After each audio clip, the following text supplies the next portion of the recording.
თავარი თემა გასულ კვირაშიც და დამდეგშიც იქნება ფასების სახელმწიფო კომისიის რამდენიმე თვის ნამუშევარი, სადაც ასე ვთქვათ, მეტად გავეცნობით დეტალებს თუ რა დასკვნამდე მივიდნენ de facto და de jure რა დასკვნამდე მივიდნენ სახელმწიფო სტრუქტურები თემაზე, რატომ არის მაღალი ფასები საქართველოში. ამ კომისიის ჩამოყალიბებისთანავე მოგახსენებდით, რომ მთავრობას ერთგვარად დონკიხოტური პოლიტიკური მისია ჰქონდა აღებული თავის თავზე. Cervantesის მოტივების მოშველიება მეტად დამჭირდა იმის გამო, რომ სრულიად გამართლებული იყო ერთის მხრივ მთავრობისგან იმის აღიარება, რომ ფასები საქართველოში არის მაღალი და ხშირ შემთხვევაში უსაშველოდ მაღალი, ვიდრე მაგალითად ევროპის ქვეყნებში, რომელსაც ურჩათ ედრება დღევანდელი მმართველი პარტიის გუნდი და მეორეს მხრივ დონკიხოტობა სრულად შეიქმნა მოლოდინი, ან შეუქმნა აღნიშნული განცდა გადასახადის განმხდელებს და მოსახლეობას, რომ ფასები დაიწევს. ამ ფორმით ეს გამორიცხულია და წარმოუდგენელიც იქნებოდა იმ გარემოებებშიც კი, ვიდრე ირანში შეერთებული შტატები ისრაელთან ერთად საომარ მოქმედებებს წამოიწყებდა. ბევრი რომ არ გავაგრძელო, სრულად მოსალოდნელად მთავრობას საბოლოო ჯამში საკუთარი პოზიციის უკან წაღება მოუწია და ეს არის ცალსახად საქმიანი უკან დახევა, რომელიც მერწმუნედ არც პირველია და არც უკანასკნელი ქართული ოცნების პოლიტიკური და ეკონომიკური გადაწყვეტილებებიდან. როგორც BMG-ს ვებ გვერდზე რამდენიმე ათეულმა ათასმა მკითხველმა, ასევე მეც პრემიერ-მინისტრის გუშინდელ განახლებულ გზავნილებს გავეცანი მაღალ სამომხმარებლო ფასებთან დაკავშირებით საქართველოში და დიახ, მათი ნაწილი, ანუ გზავნილებისა ბატონი კობახიძის მხრიდან გახლდათ სრულიად გამართლებული და გამართულიც, მაგალითად სახელმწიფომ რომ დაადგინოს კონკრეტული პროდუქტი, უნდა ღირდეს კონკრეტული ფასი, როგორც ვთქვათ, აფთიაქებში გაკეთებული გვაქვსო, არსებობს რეფერენტული ფასების მოდელი, იგივე სურსათზე რომ გავაკეთოთ, ეს კატასტროფა იქნება და ეს იქნება უხეში ჩარევა ბიზნესის საქმიანობაში, განაცხადა პრემიერმა. კიდევ ერთი მეტი გამჭვირვალობა, მეტი მონიტორინგი, საჭიროების შემთხვევაში რეაგირება მოკლევადიან რეჟიმში საერთო გადაწყვეტაზე ფიქრი და გზების გამონახვა ფასების შემცირებისთვის ძირითად პროდუქტებზე. ეს არის გზა, რომელიც შედეგებამდე მიგვიყვანს და ერთიც ბატონი კობახიძის გზავნილებიდან, რომელიც იდეაში შეიძლება ჩავთვალოთ ერთგვარ ვერდიქტად კომისიის თუ კომისიების მუშაობისა მაღალი ფასების თემაზე საქართველოში პრემიერ-მინისტრი აცხადებს, რომ ნებისმიერი გადაწყვეტილება კონსულტაციების საფუძველზე უნდა იქნას მიღებული. ეს აუცილებელია იმისთვის, რომ არ დაზიანდეს არც ერთი მხარის, მათ შორის ბიზნესის ინტერესები, თუმცა პრემიერ-მინისტრი ადასტურებს თავის ძველ პოზიციას და ამბობს, რომ საშუალო ფასნამატი შეადგენს 86%-ს, რაც შესაძლებელია შემცირდეს თუ მათ შორის მიწოდების ჯაჭვის ოპტიმიზაცია მოხდება. ცხადია იყო სხვა სამართლიანი გზავნილები, რაც ეხება უმთავრეს მეტ კონკურენციას გაზრდილი გამჭვირვალობის პირობებში და ამ ყველაფრის აპოგეად შეგვიძლია ჩავთვალოთ, რომ არის ერთგვარი შეთანხმება, რასაც ხელისუფლებამ ბიზნესთან მიაღწია და ეს ყველაფერი აი ასე გამოიყურება. პრემიერ-მინისტრის გუშინდელი მედია სამთავრობო საათამდე დაახლოებით 2 საათით ადრე სხვადასხვა საინფორმაციო სააგენტოებში ხელისუფლებისგან ორკესტრირებულად თემაში ჩართული ბიზნესების განცხადებები გავრცელდა მეტწილად უმსხვილესი მაღაზიების და სუპერმარკეტების ქსელების, რომლებიც ირაკლი კობახიძის სამთავრობო ეთერში გამოჩენამდე აცხადებდნენ, რომ სექტორის, ანუ რითეილის, ანუ საცალო გაყიდვების ინდუსტრიის, ანუ სავაჭრო მარკეტების წარმომადგენლებმა შეიმუშავეს მიდგომა, რომელიც საშუალო და გრძელვადიანი მიზნების მიღწევამდე მოკლევადიან პერიოდში ხელშესახები შედეგების მიღწევის შესაძლებლობას ქმნის. რითეილ ასოციაციის წევრმა კომპანიებმა დაიწყეს პროექტი საჯარო კალათის ფარგლებში იმ პროდუქტების იდენტიფიცირება, რომლებზეც სპეციალური საფასო პოლიტიკა გავრცელდება. რათა სოციალური პასუხისმგებლობის ფარგლებში თავად სავაჭრო ქსელების მიერ შერჩეულ პროდუქტებზე განსაკუთრებული შეთავაზებები, ასე ვთქვათ, მუდმივ რეჟიმში ვრცელდებოდეს. აი ამის პარალელურად, ანუ ასოციაციის აი ამ განცხადების პარალელურად გავრცელდა რამდენიმე კომპანიის მხარდამჭერი განცხადება, სადაც მაგალითად გარდა აი ამ საოჯახო კალათის პროგრამის მხარდაჭერისა, ასევე ანონსდება პირველადი მოხმარების პროდუქციაზე სხვა აქციები, რომელიც მომხმარებელს ალბათ საშუალებას მისცემს, რომ უფრო ხელმისაწვდომ ფასებში შეიძინოს პირველადი მოხმარების პროდუქცია.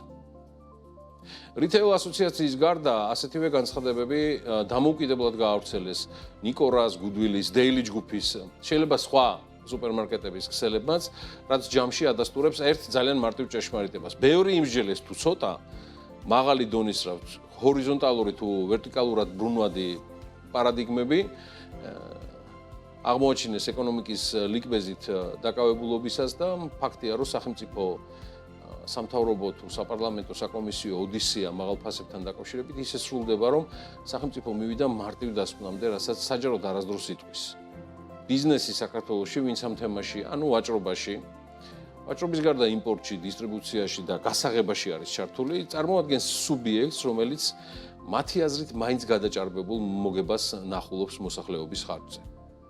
და საპარლამენტო კომისიის დასკვნა, რომელიც ცალსახად არის შედარებით ობიექტური კანონზომიერებით ახსავსე დოკუმენტი, ამან ამოწურა, მინდა გითხრათ ამ დოკუმენტმა, რაც პარლამენტში შეიქმნა, რამდენიმე ეჭვის საფუძვლებიც მათ შორის იმ რეკორდულ ფასნამაძე, ან შესაძლო კარტელულ გარიგებებზე, რაც მთავრობისგან და კონკრეტულად პრემიერ-მინისტრისგან მომდინარეობდა.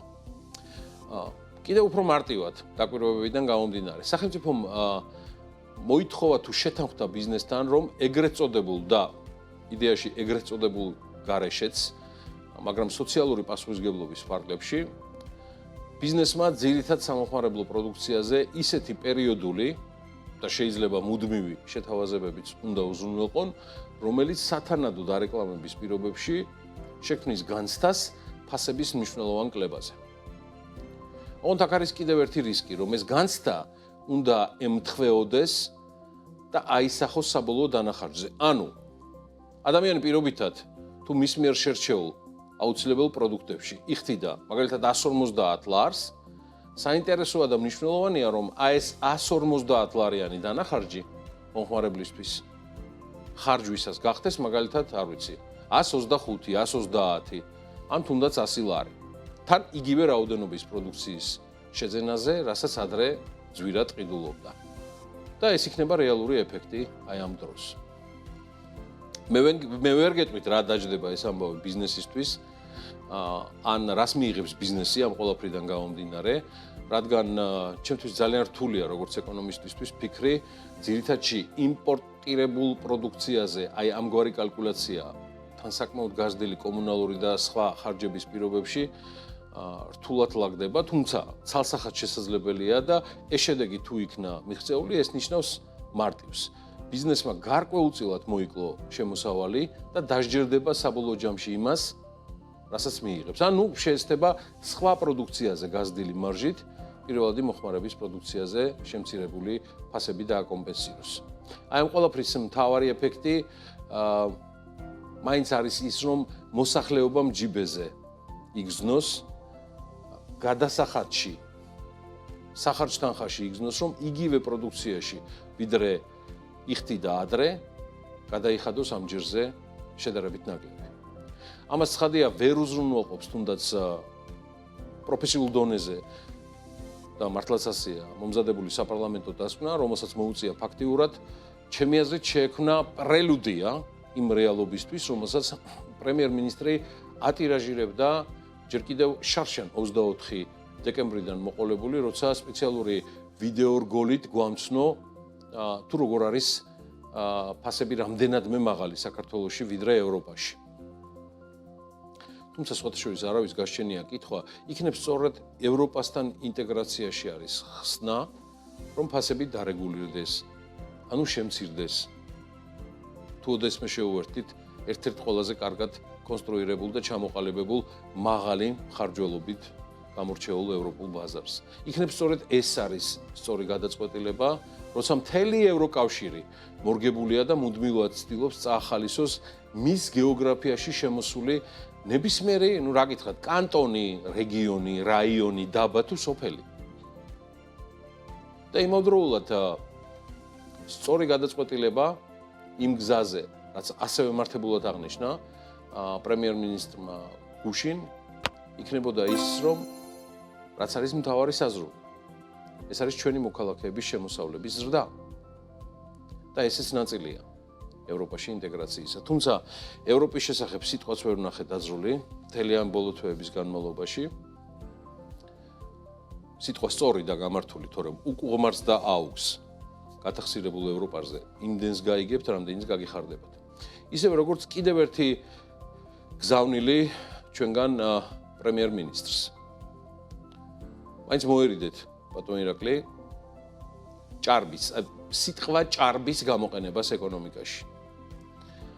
რადგან დადასტურებულია, რომ სიჭარბეს აუცილებლად მოსდევს ეკონომიკაში გაუფასურება და გაუფასურებას კი ჩამოწერა.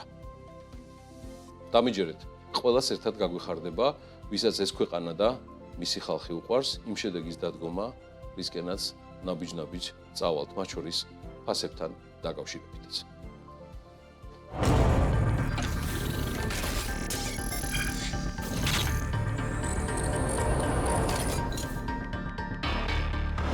ჩვენ საქართველოდან ვართ. ეს BMG-ა. რომ გადმოვინაცვლოთ რეალურ დროში, სადაც მაღალი ფასები მსოფლიოში არსებული რთული ვითარებითაც არის განპირობებული, გაჭირებულ კაცს ქვა აღმართში მიეწიაო, ისეა ჩვენი ამბავი. ფაქტია, რომ ირანის ომის და ჰორმუზის სრუტეში არსებული კრიზისი მსოფლიოს ძვირი უჯდება, გაძვირებულმა ნავთობმა ბევრი ინდუსტრია კრიზისამდეც მიიყვანა, თუმცა ყველაზე მთავარ საფრთხეს საწვავი მაინც ამოხმარებლო ფასებს უქმნის. ამ კვირაში პარლამენტში დაბარებული ნავთობი იმპორტიორებიც აცხადებდნენ, რომ საწვავის გაიაფება ამ ეტაპზე უბრალოდ შეუძლებელია, მივიტყოდი, წარმოუდგენელიც არის და ზოგადად რა ვითარებაა მსოფლიო ბაზარზე. როგორ აისახა ნავთობის პლაცის გაძვირება საქართველოზე და ამ ყველაფრიდან გამომდინარე რაელის სურსათის ფასს. ნახოთ მარიამ ბარადაშვილის მიერ მომზადებული სიუჟეტი.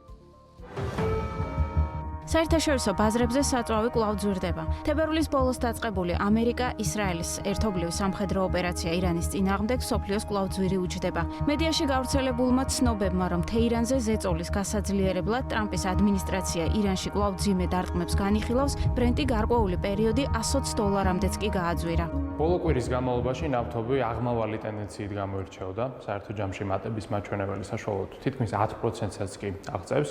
რამდენიმე საათის განმავლობაში $100 ნიშნულსაც კი მოუახლოვდა ბრენტის ფასი, თუმცა მას შემდეგ შედარებით დასტაბილურებულია 100-ის ფარგლებში, მაგრამ მაინც ეს მკვეთრად გაზრდილი მაჩვენებელია, თუ კი წლის დასაწყისიდან დღემდე პერიოდს ავიღებთ, დავინახავთ, რომ მატება არის თითქმის 80%-ზე მეტი. ზრდის მთავარი მიზეზი ცხადი არის გაურკვევლობა, რომელიც არსებობს ჰორმუზის სრუტესთან დაკავშირებით, თავად სრუტე ჩაკეტილია.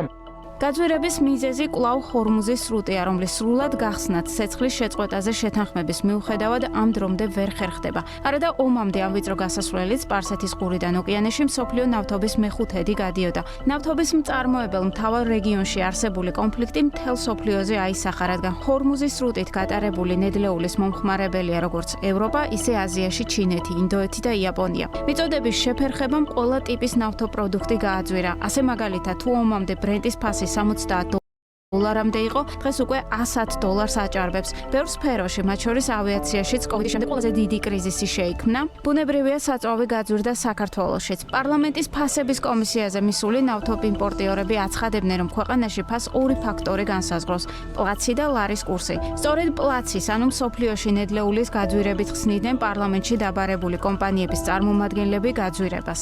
თუ ავიღებთ ციფრებში გამოხატულს, უკვე ნედლი ნავთობის გაძვირება დაახლოებით 60%-მდე მოხდა, ბენზინის ნიშნული 54%-ით მოხდა გაზრდა.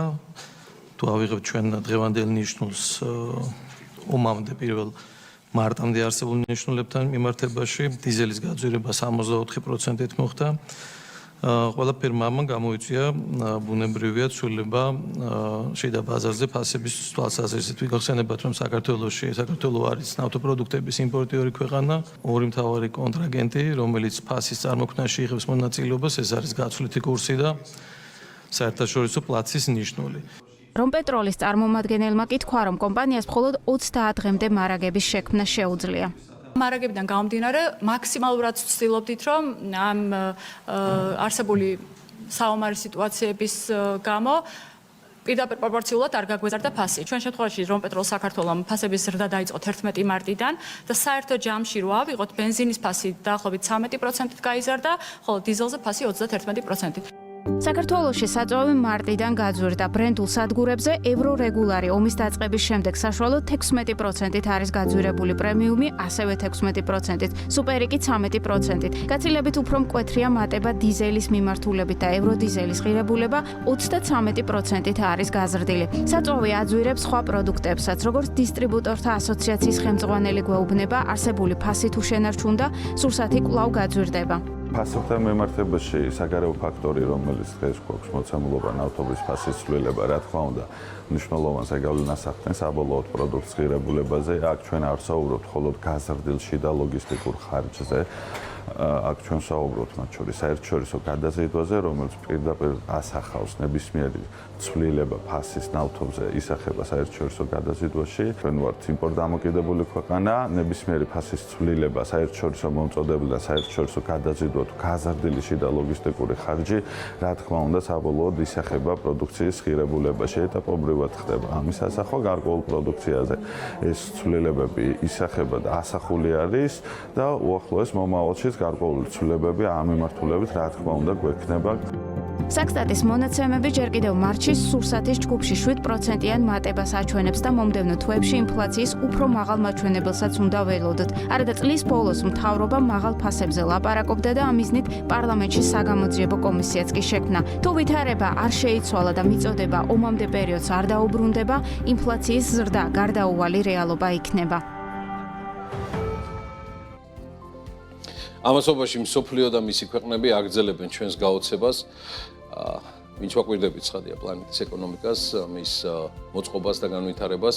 მოწყობა, რომელიც უკვე რთულია, ითქვას, რომ ექვემდებარება რაიმე სისტემურ მართვას, გნებავთ ცალკე აღებული სისტემას ან მართვას. სანავთობო კარტელი, რომელიც ნახევარი საუკუნის განმავლობაში საბოლოო ჯამში გლობალური ეკონომიკის მართწარმართველი იყო და ერთგვარი მძევლათაც კი ამყოფებდა გლობალურ ეკონომიკას, ამჟერად ძალიან დიდი გამოწვევის წინაშეა. ოპეკის ერთ-ერთმა უმნიშვნელოვანესმა წევრმა, არაბეთის გაერთიანებულმა საამიროებმა, ოპეკი დატოვა. საამიროების ეს გადაწყვეტილება იმდენად დიდი დარტყმა ოპეკისთვის, რომ მან შეიძლება ორგანიზაციის დაშლაც კი გამოიწვიოს. ამიტომ გადავწყვიტეთ საკითხი უფრო დეტალურად მიმოგვეხილა და გვემსჯელა იმაზე, თუ რაც გამოიწვევს კარტელიდან საამიროების გასვლა.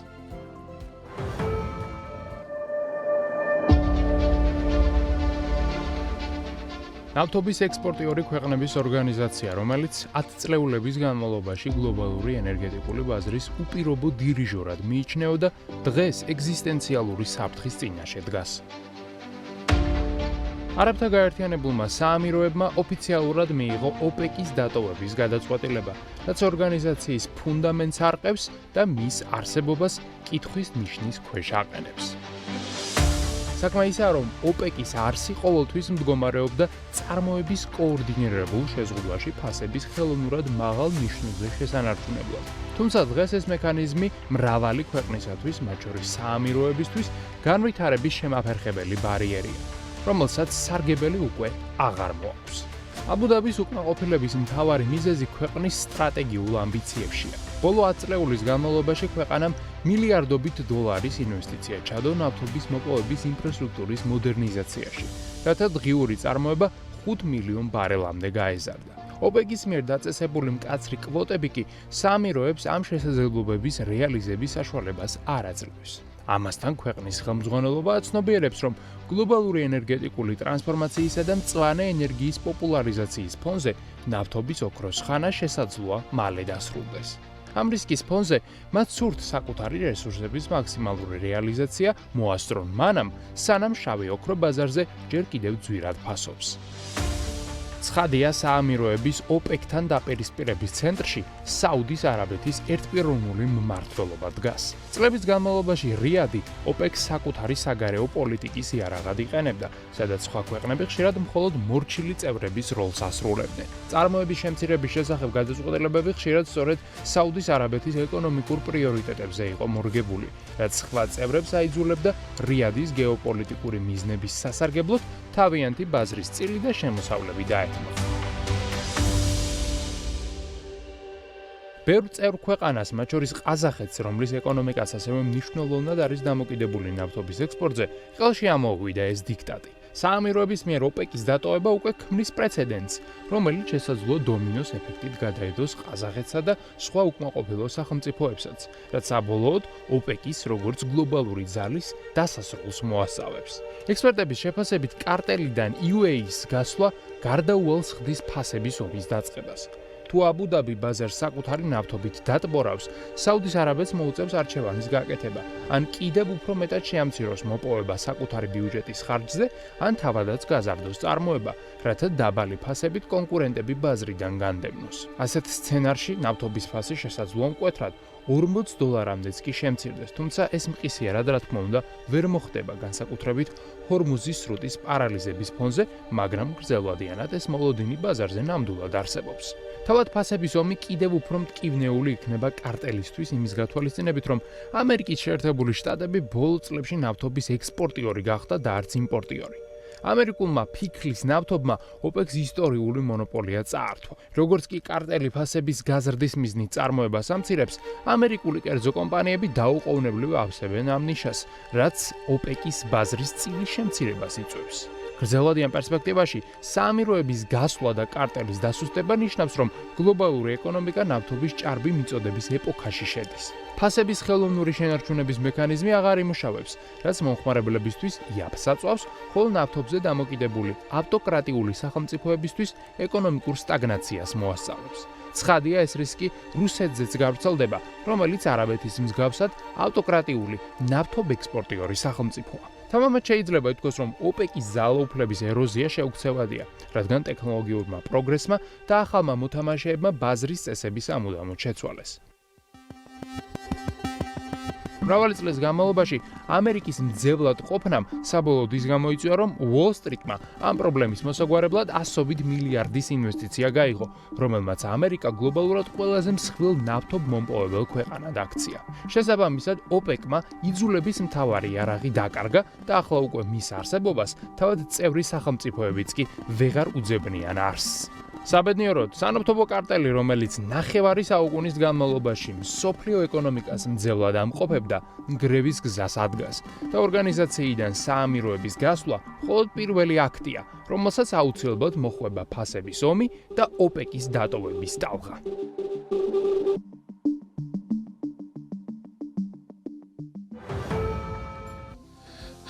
ხო და ამ ყველაფრის მომსწრეება მოდი გადავხედოთ მსოფლიოს ბირჟებზე და წამყვან სავაჭრო პლატფორმებზე არსებულ ვითარებას, როგორ დაიხურა და რა შედეგებით გასული სამუშაო კვირეული ამერიკული საფონდო ბირჟისთვის მინდა გითხრათ, რომ საკმაოდ დადებითად იყო ყველაფერი.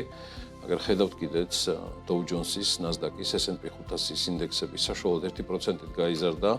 რეკორდებს ხსნის ამერიკული საფონდო ინდექსები, მიუხედავად კრიზისისა ახლო აღმოსავლეთში. ევროკავშირის მასშტაბით ვითარება მაინც ნეგატიურზე შენარჩუნდა. თქვენს წინაშეა Stoxx 600-ის ფლაგმანური ინდექსი, ის 0.5%-ით დაეცა და შესაბამისად ამიტომაც ის გადის ნეგატივში.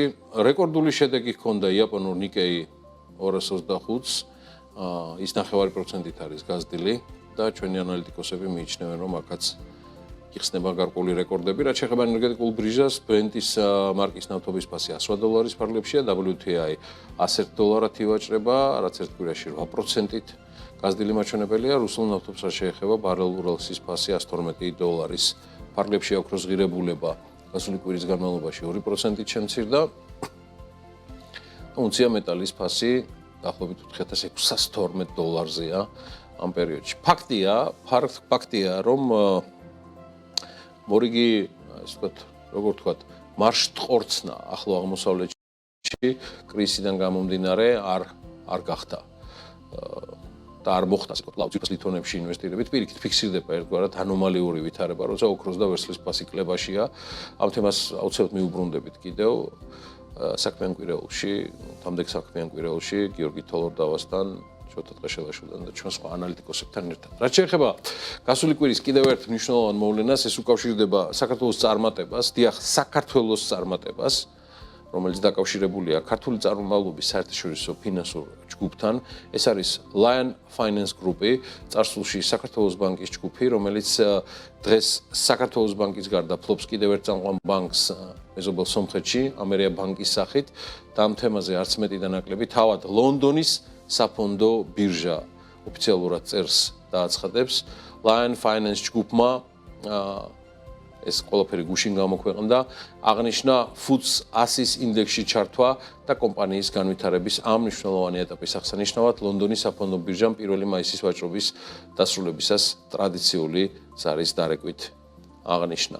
ლონდონის საფონდო ბირჟის განცხადებაში, რომელსაც ახლა ხედავთ ეკრანზე, ნათქვამია, რომ მაღალი ზრდის მქონე Lion Finance Group-ს ქართულ და სომხურ ბაზრებზე ფინანსური მომსახურებაში აქვს თავისი წამყვანი მომხმარებელზე ორიენტირებული უნივერსალური ბანკების, საქართველოს ბანკისა და ამერია ბანკის მეშვეობით, ორთავე ბანკი ადგილობრივ ბაზრებზე საუკეთესო პოზიციებს იკავებს და ჯამში 2,700,000 ყოველთვიურად აქტიურ მომხმარებელს ემსახურება.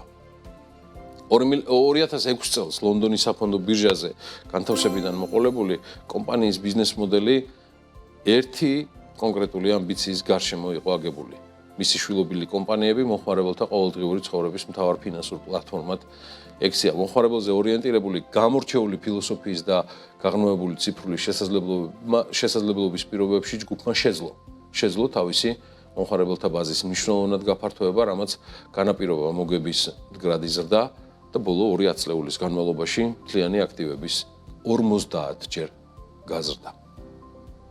Lion Finance Group-ი ტიკერით BGO, იგივე წარსულში საქართველოს ბანკის ჯგუფის FTSE 100-ში ჩართვა ასახავს ინვესტორთან დობის სიძლიერეს, ჯგუფის გრძელვადიანი საქმიანობისა და საომავლო შესაძლებლობების მიმართ ლონდონის ფართო კაპიტალის ბაზრების მხარდაჭერით, ჯგუფი კარგადაა პოზიციონირებული, რათა განაგრძოს ყველა დაინტერესებული მხარისათვის მდგრადი ღირებულებების შექმნა. წერია ლონდონის საფონდო ბირჟის განცხადებაში. და აქვე ხო, ლონდონის საფონდო ბირჟის სტატიაში არის მოყვანილი Lion Finance Group-ის აღმასრულებელი დირექტორის არჩილ გაჩიჩილაძის კომენტარები. მინდა მადლობა გადაუხადო ყველას, ვინც თავისი წვლილი შეიტანა ამ მიღწევაში, მას შემდეგ რაც BGO უკვე FTSE 100 ინდექსის ნაწილი გახდა, ჩვენ შევდივართ ზრდის საინტერესო ახალ ფაზაში, რომელიც ეფუძნება ჩვენს ამბიციას ვიყოთ მთავარი ფინანსური პლატფორმა ჩვენი მომხმარებლების ყოველდღიურ ცხოვრებაში. ჯგუფის განვითარების ტემპი ძლიერია და ჩვენი ვალდებულებაც უცვლელი. გავაგრძელოთ მომხმარებლებისა და აქციონერებისთვის ღირებულებების შექმნა მომავალში. ვუსურვოთ მეგობრებო წარმატებები Lion Finance Group-ს, რომლებიც დარწმუნებული ვარ, ეს ჯგუფი გააგრძელებს დასს, უბრალოდ წარმოუდგენელია ამ ყველაფრის გარეშე, რაც ადეკვატურად გაზრდის როგორც ჩვენ სიამაყეს, ისევე ეროვნულ სიამაყეს თუ ვისაც გააჩნია, რა გითხრათ, პროფესიულ ეგოსაც.